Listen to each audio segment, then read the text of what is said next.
Well, thank you, church. Thank you for your prayer request, and we will continue to pray for these folks and their different situations.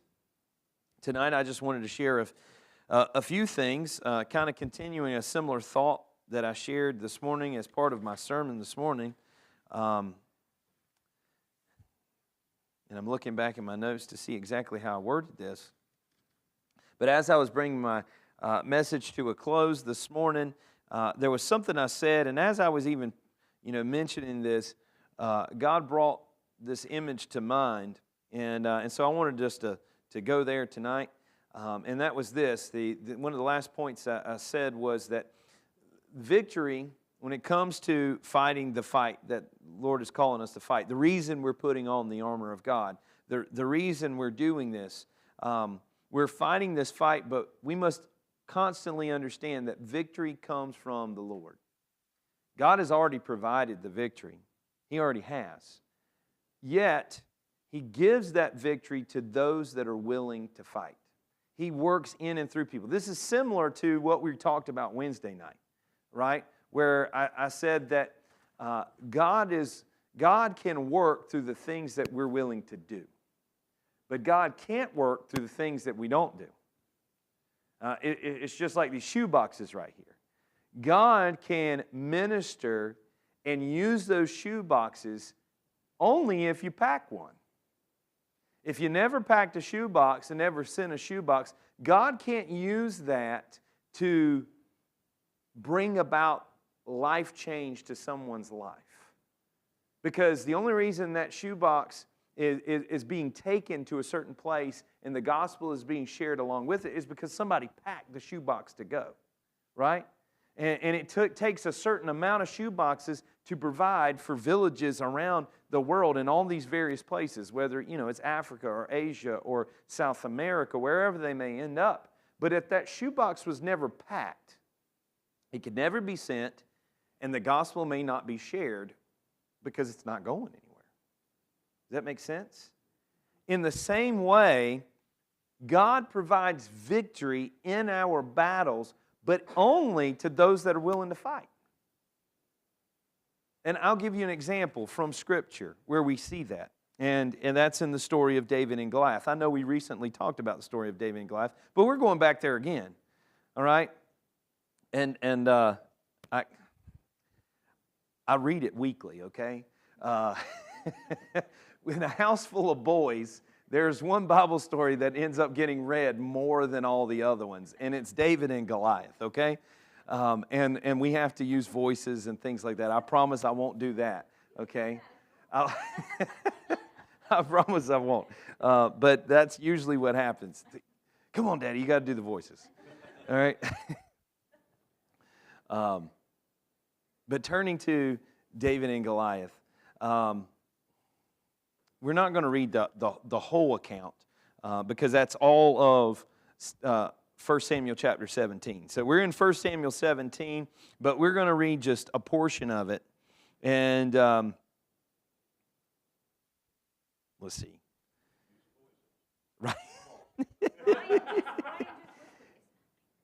Right? Right? Yeah.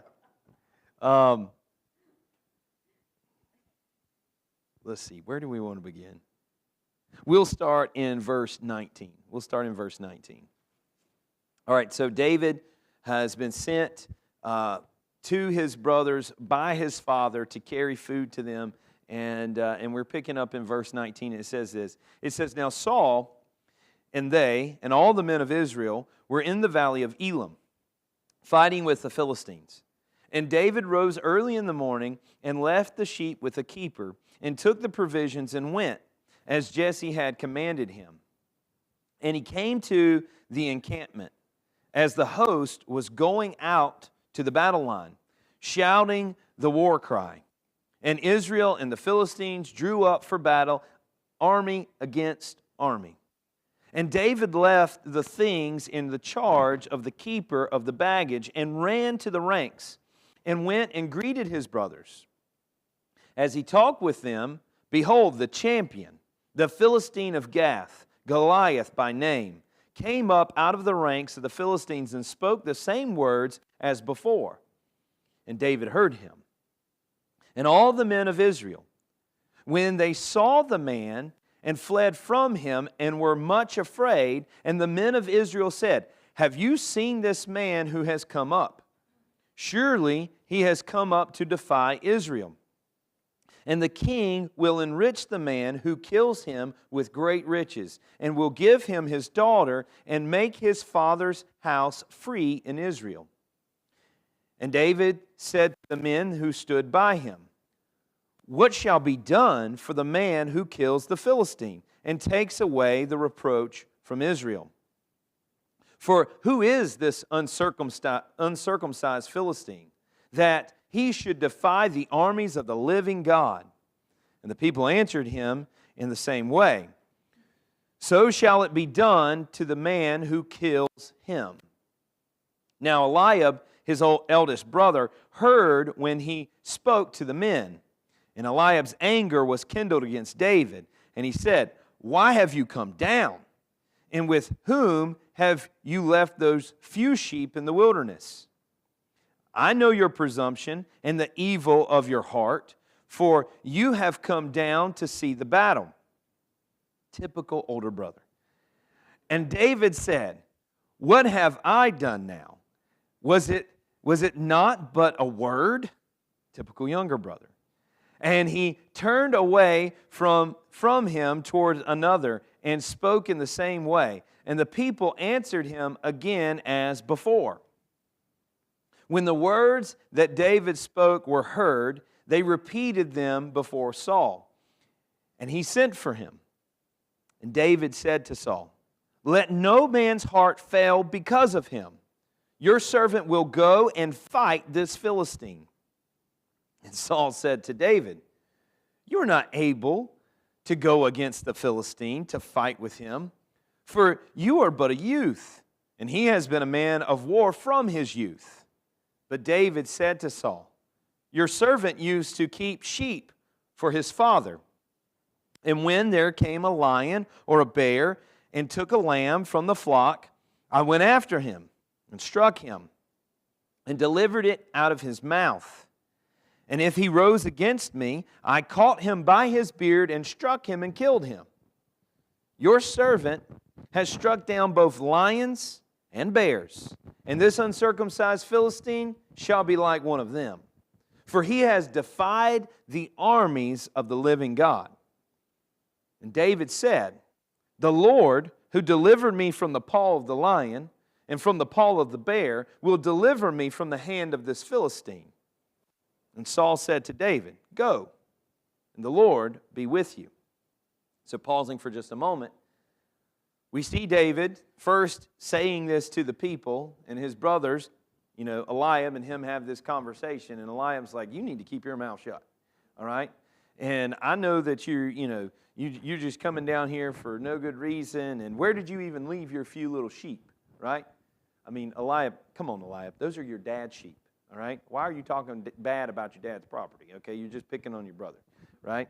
But that's a typical brother, right? And then, David's like, but I just said a word, big deal. But words have, great consequences because the word then goes to Saul, the king. And David goes before the Saul, and he just says, I'll fight him. And talks about his experience with both the lion and with the bears. But here's what I want you to pay attention to. David gives credit to who won and delivered him the victory in both of those situations, with both the lions and the lamb. I mean, not the lamb. Excuse me. That's Revelation. Lions and the bears, right? He gives credit to God. And he even says before he takes the battle, before he picks up the stones, what does he say? Who's going to deliver him from the Philistine? God. He says, God, the Lord will deliver me from this situation. He's already crediting God with the victory. David understood this. Before he even takes the battlefield, he understands who's going to win the victory. It's not David, it's God. And God has prepared him for this moment.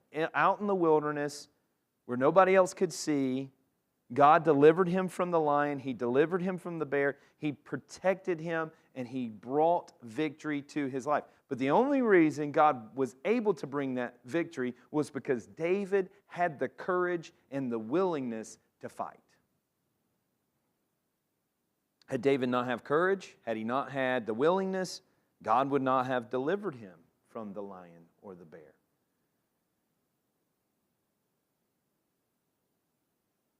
This continues on. Let's continue to read.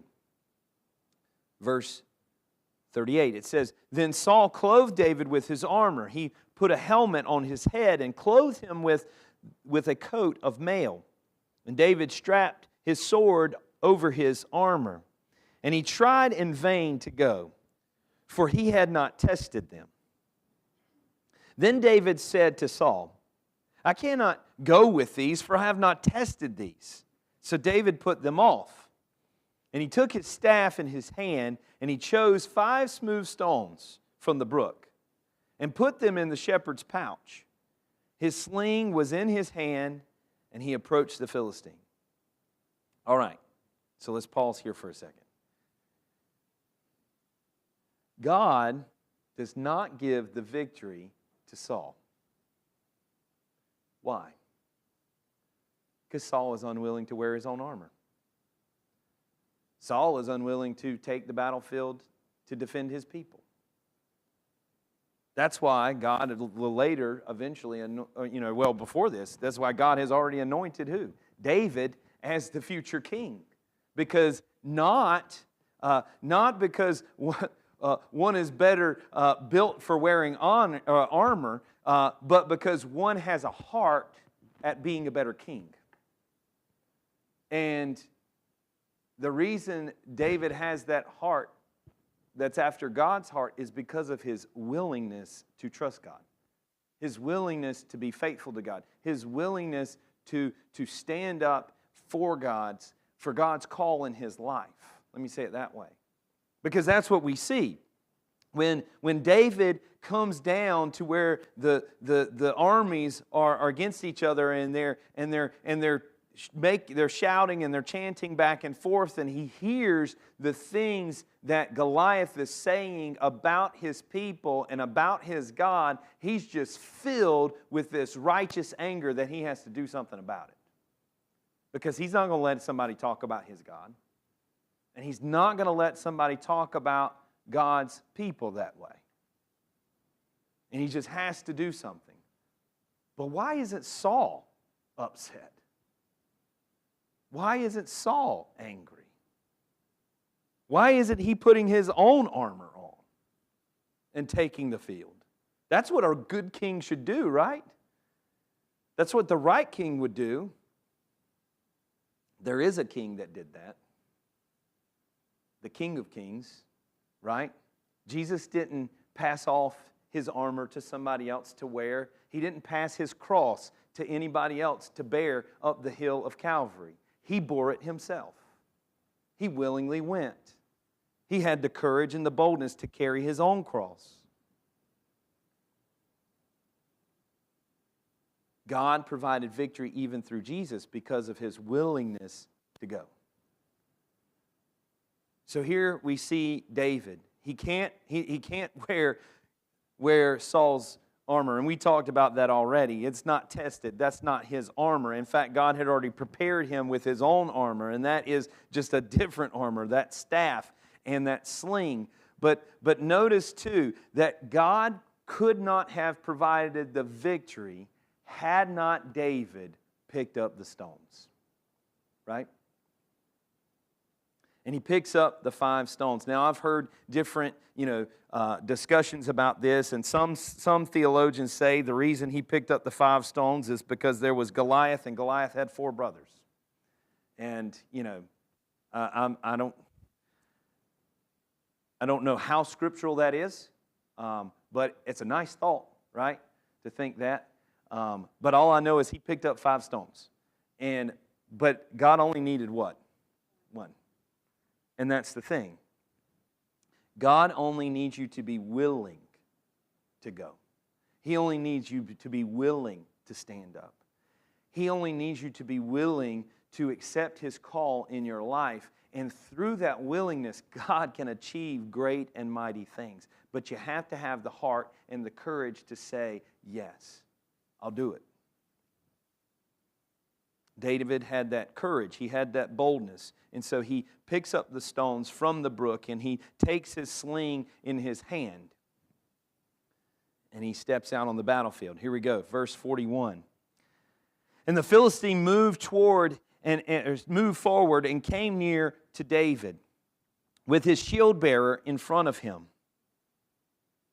Not really manly, letting somebody else carry your shield. All right, big giant. And when the Philistine looked and saw David, he disdained him, for he was but a youth, ruddy and handsome in appearance.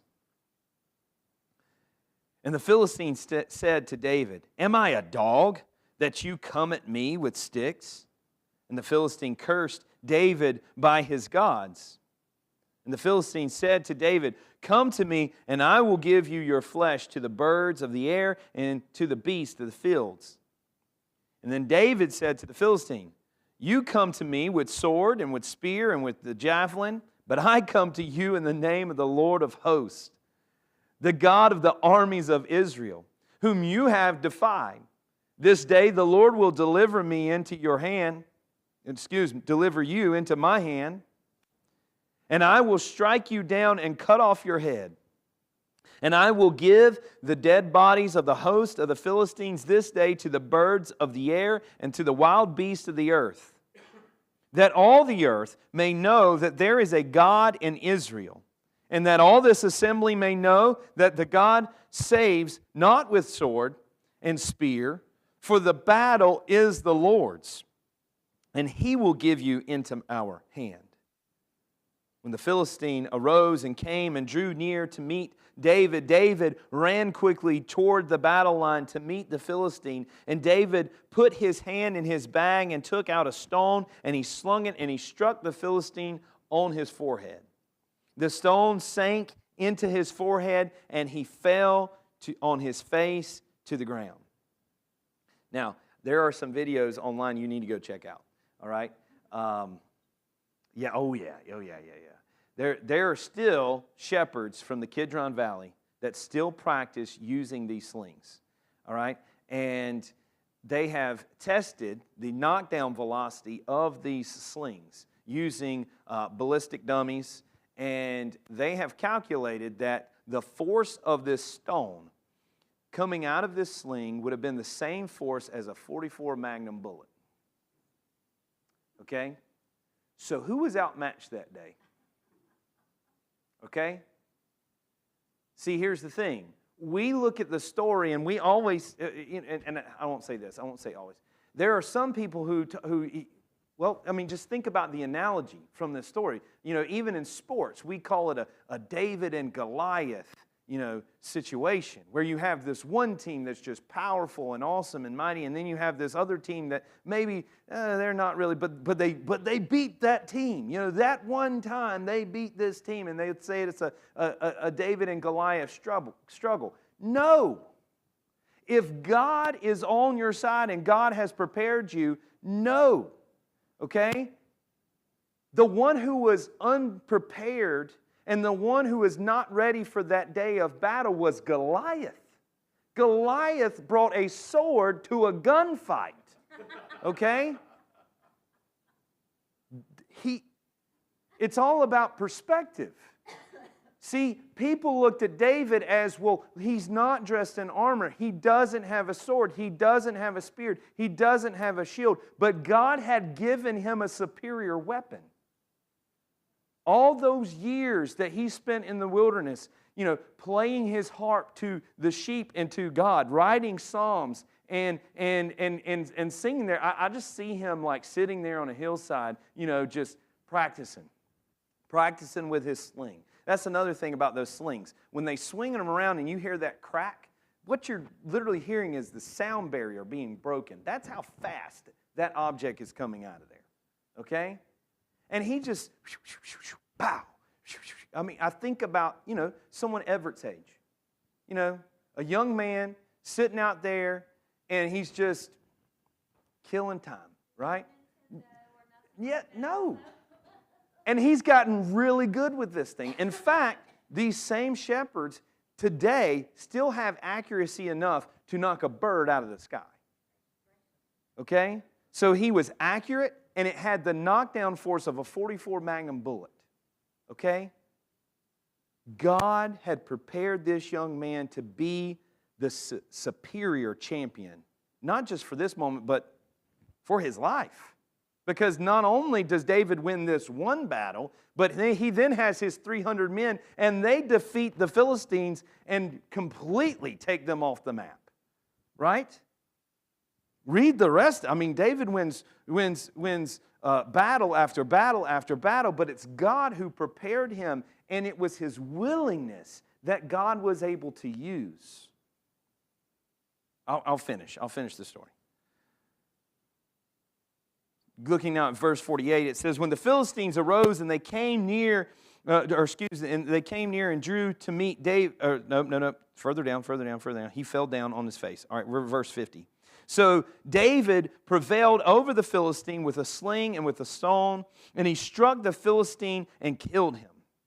There was no sword in the hand of David. Then David ran and stood over the Philistine, and he took his sword and drew it out of his sheath and killed him and cut off his head with it. When the Philistines saw that their champion was dead, they fled. And the men of Israel and Judah rose with a shout and pursued the Philistines as far as Gath and the gates of Ekron, so that the wounded Philistines fell on the way from Sheraim as far as Gath and Ekron. And the people of Israel came back from chasing the Philistines, and they plundered their camp. And David took the head of the Philistines and brought it to Jerusalem, but he put his armor in his tent. We'll just close there. Go back and notice what David says to Goliath when the taunt was going back and forth. He says to Goliath, he says, you come to me with a sword and with a spear and with a javelin, but I come to you in the name of the Lord of hosts, the God of the armies of Israel, whom you have defied. This day the Lord will deliver you into my hand, and I will strike you down and cut off your head. Okay, then go further down. It says in verse 50, it says, there was no sword in David's hand. Did you hear that? David told him before I'm going to cut your head off. But he never had a sword. Okay? So there was only one way that was going to go down. And it was that he knew, I'm going to knock you down, I'm going to take your sword, and then I'm going to cut your head off. Right?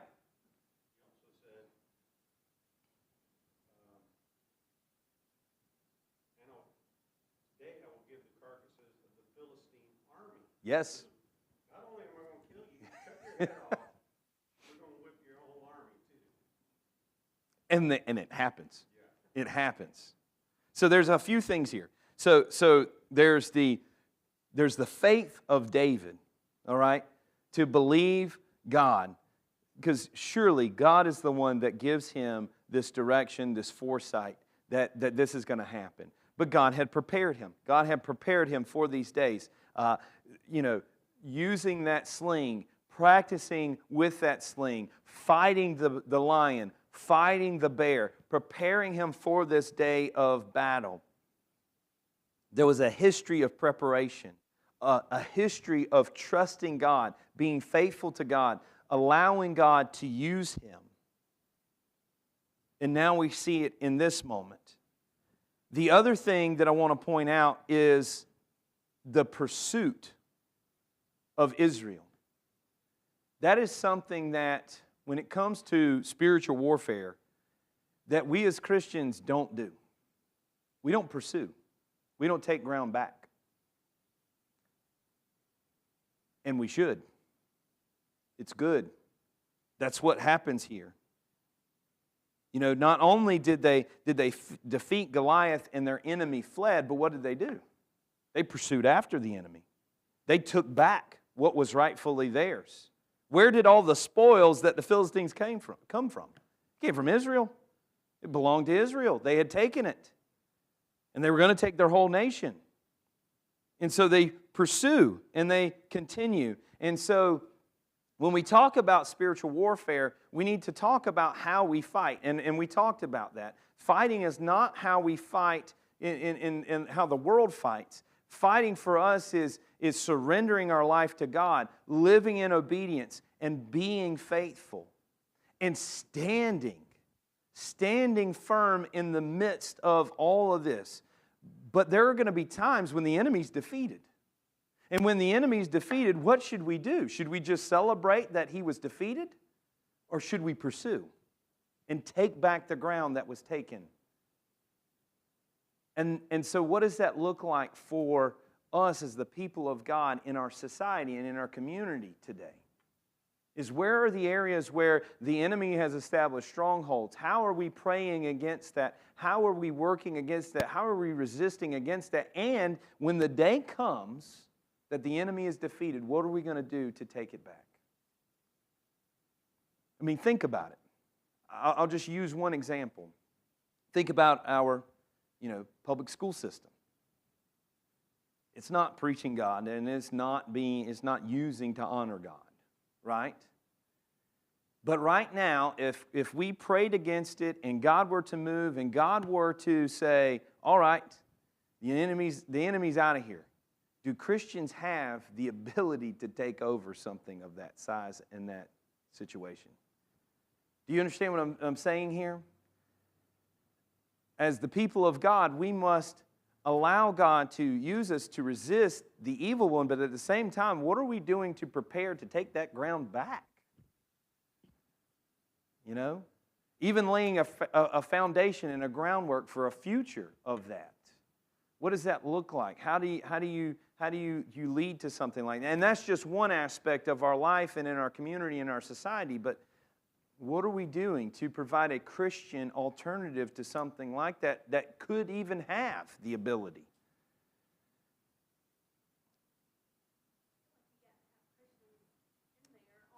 Right.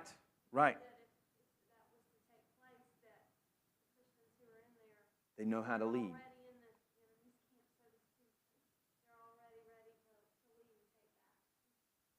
Exactly. They know how the system works. They know where the problems are. They know where the holes are, and they know how to fix it. Right? Right.